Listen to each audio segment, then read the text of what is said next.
Okay, hello everyone. This is Sharonda, and this is my YouTube podcast, Spiritual Sense. Today is Thursday, August 29th. So I am going to speak on a topic today.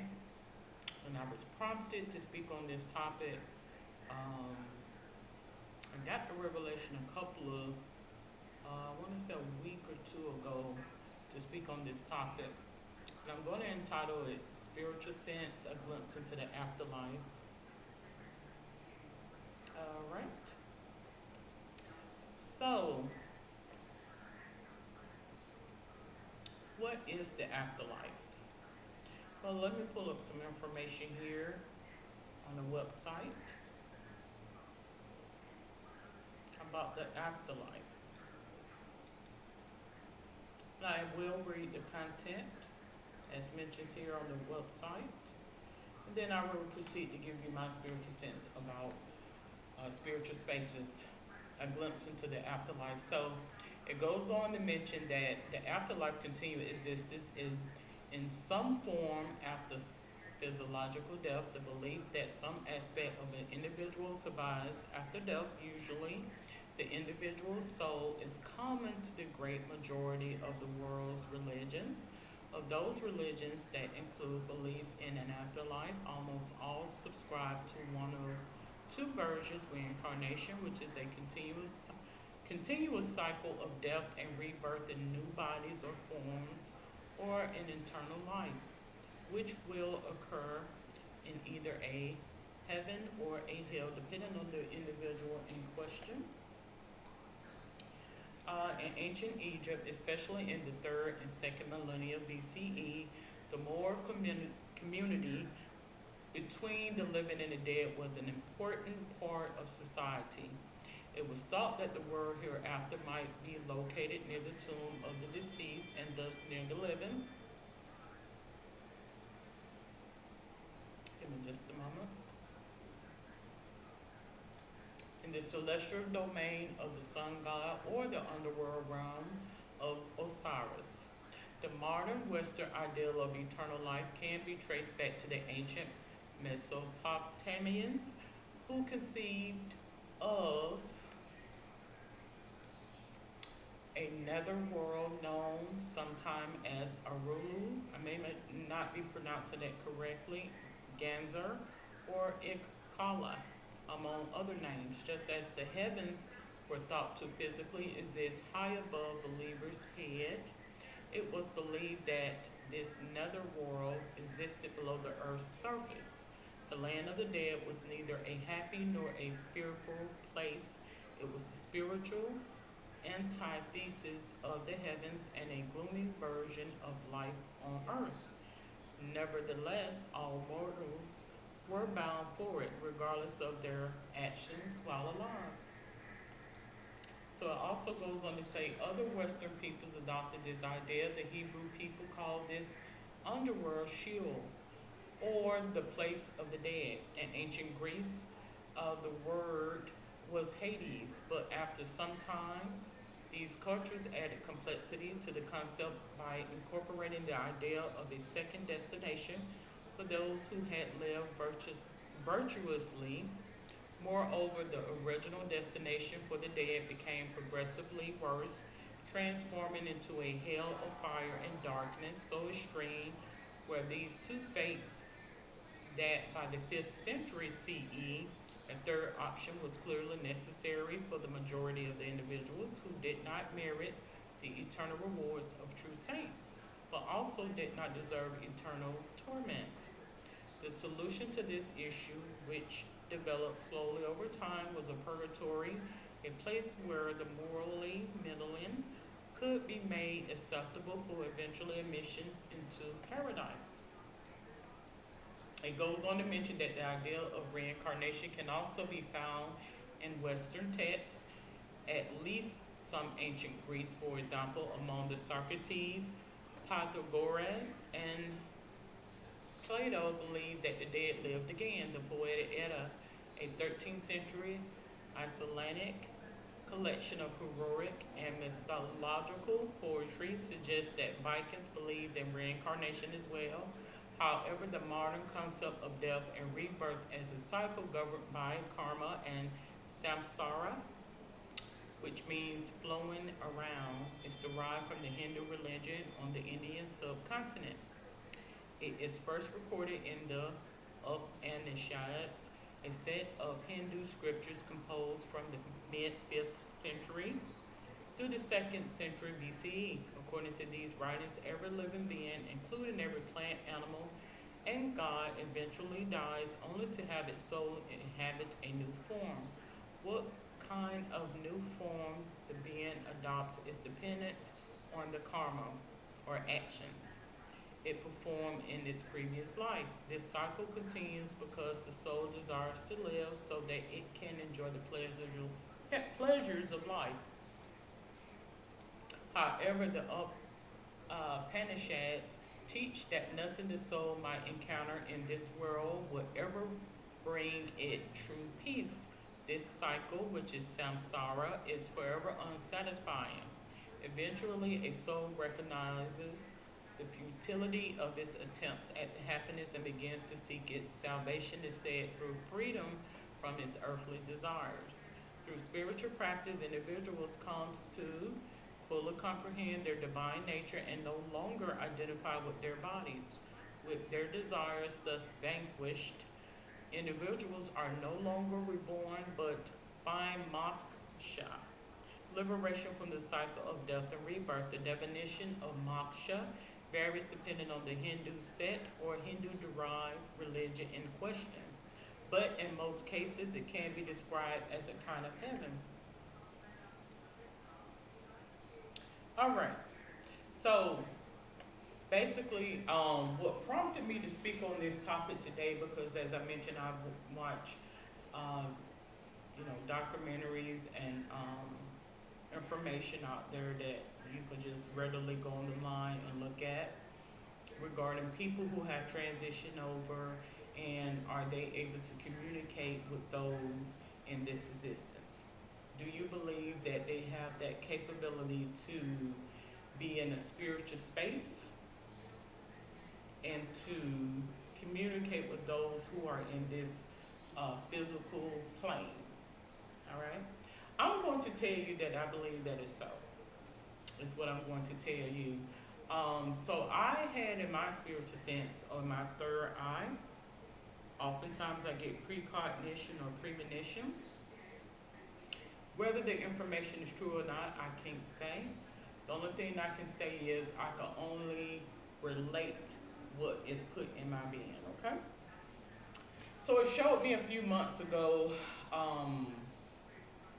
A holding space of individuals who had transitioned over and were in their resting place, whether it be a mausoleum or a grave or what have you. And I see in my visual field, oftentimes I get these images and these impressions, during wee hours of the morning.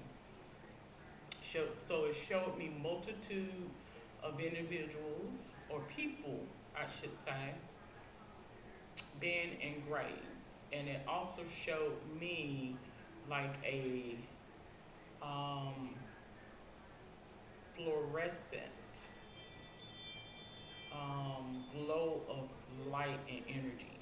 And I guess the reason why it showed it in that sense was to give me a sensibility or to give me a visualization of consciousness, if that makes sense to anybody.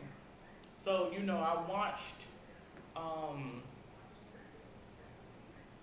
couple of years ago about auroras, certain part of the country or the world where there are what they refer to as auroras. When the sky, I think it's closer to the northern hemisphere, and when the sun begins to set, and something scientific transpire. I can't remember all of the term or the details, but what it does, it produces like an auroras, which are these fluorescent lights that light up the sky, kind of similar to like a laser show or anything of that nature. So it showed me multiple individuals or people in their resting space. And once the breath has left the body and the person has what? Um, Biologically died, have spiritually transitioned over or biologically dead. You are in your holding space. Your physical being is in a box, which we refer to as a casket or whatever the case may be. That they still they become a conscious, a part of a consciousness. They become a part of energy. And in my sensibility, it is a existence that I can perceive it by way of light, like an energy flow, and it was just flowing out like a vortex coming out of all of these different um, graves and what I refer to as spiritual spaces. And so when we die, we become a consciousness. We become, um, we're still in existence, but it's in a different form. We are no longer in physical form. We are in a spiritual form of consciousness. Um, so, Similarly to the movie, if you, for those who may be tuning in or will tune in, the movie The Ghost, and God showed me that He does um, capture, for those who have the curiosity to know, certain people are able to capture that existence. Like He would give you a glimpse into the afterlife, and that's why I titled this particular episode as such as that. Spiritual Spaces, a glimpse into the afterlife.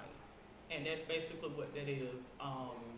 You become a consciousness. It's more or less like being a part of a spectrum of energy. Um, some are more dominant in their ability than others. It showed me in terms of like tears, and you'll be, and when I say tears, I'm meaning like different levels. All right, different levels of consciousness, different levels of capabilities, and um, energy spaces, if they make sense to anybody. So this is what it showed to me. I have had a couple of dreams where they was lucid, almost futuristic. I mean, words cannot explain it. And I had one to occur a couple of years ago. I want to say about 3 years ago, and the dream was so lucid, futuristic, like similarly to how this camera is showing now. Very, very concise, very, very futuristic, um, to say the least. Um, and it was like I was in a consciousness. And if you begin to even look at certain movies, some of it has been depicted in movies even, to give you a synopsis about what it feels like to glimpse into that other existence, to have a glimpse into the afterlife if you truly desire to want to know. But it's like you were in a state of consciousness. It's a stillness. It's a quietness. Like it's so quiet. And very futuristic. It's just like peering in. That's the only way I can describe it. So I speak of these things because this channel, I want this channel to be about spirituality, paranormal, occult, supernatural. It is optional, so I'm not, forcing anyone to listen in or even what have you. Is optional. It's totally optional. I do have the Patreon set up. You can go on patreon.com/spiritualsense. And this will post on my Spiritual Sense podcast, which is on YouTube as well. So, spiritual spaces, I've spoken about reincarnation. Do I believe in reincarnation? I do believe that when the breath leaves the body and we are no longer in physical form, that it goes back into the universe, we become a consciousness. Now, whether that happened by way of um, coming back as something that you were not, such as an animal or something of the sort, that I can't necessarily say. But what I will say is I do believe that we can come back in a different form, human form, if that makes sense. Um, Whether you come back in a different gender, a different ethnicity, or a different race. I do believe that. Um, and I do believe that that's God's way of enlightening us, glimpsing in not only the afterlife, but the life previous to now, if that makes sense to anybody. So if you have the desire to want to know how things were in terms of biblically, ancient history regarding your culture and things of that sort, I do believe that God allows certain people to prophetically tap into that sensibility, and they will give an image, more or less like an innate movie even, to give an account as to some things that happened hundreds of years ago. I do believe he gives the ability to see things to come as well, premonition, precognition. I do feel this way. So oftentimes when you speak of things such as this, the first thing people would say is that you're crazy, you're mad, you got to have an overactive imagination. Something is going on with you psychologically, mentally, or whatever the case may be. That is not so. I think everything is God and God is everything. If you really truly have the desire, he would make those things apparent to you. All right? So in saying that, I'm not here to dissuade or persuade anyone for whatever you believe. You choose to believe what you want to believe. I do believe that everybody has their own level of what God will reveal to you in this life experience. And I'll just leave it at that. So I'm not going to say that what he may reveal to the next person versus myself, that is right or wrong. That's what he chose to reveal to. You have some people who have had a glimpse into hell, and I've had a couple of instances of that as well. And I do believe that, to put it all in a nutshell, I think when we have some things going on with us biologically, he's giving you a sensibility in the in your senses, innate senses about something that is transpiring in the physical world as well. However, not to seem like I'm being, hypocritical or what have you, I do believe that he does give us the sensibility about, again, things that happened in the past as well as things to come. I do believe that. So spiritual space is a glimpse into the afterlife. Do you believe that those who have transitioned over are able to communicate with us, are able to speak to us in this physical existence? I do believe that. I do.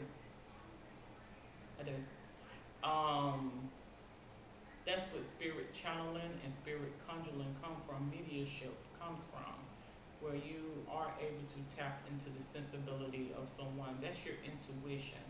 If you truly have the desire to know, that is so. That is the truth. So those who hadn't received that understanding would say, oh, she's just mimicking or mocking, or she's attention seeking, she don't have anything else to do. she needs to go focus on this or focus on that. Now, I do believe that God has a way of bringing insight to those who truly want to know. I do. I do. All right. Um, so I am going to go ahead and conclude this episode of Spiritual Sense. Speaking about spiritual spaces, a glimpse into the afterlife. Do you believe in the afterlife? Do you believe that once the breath has left the body, that we just go into the ground or go to oblivion and that's it with us? I myself personally don't believe that. I believe that we become a part of a consciousness, is what I feel. All right? So if you have any questions, comments, or suggestions, you're more than welcome to comment below. Until then, have a safe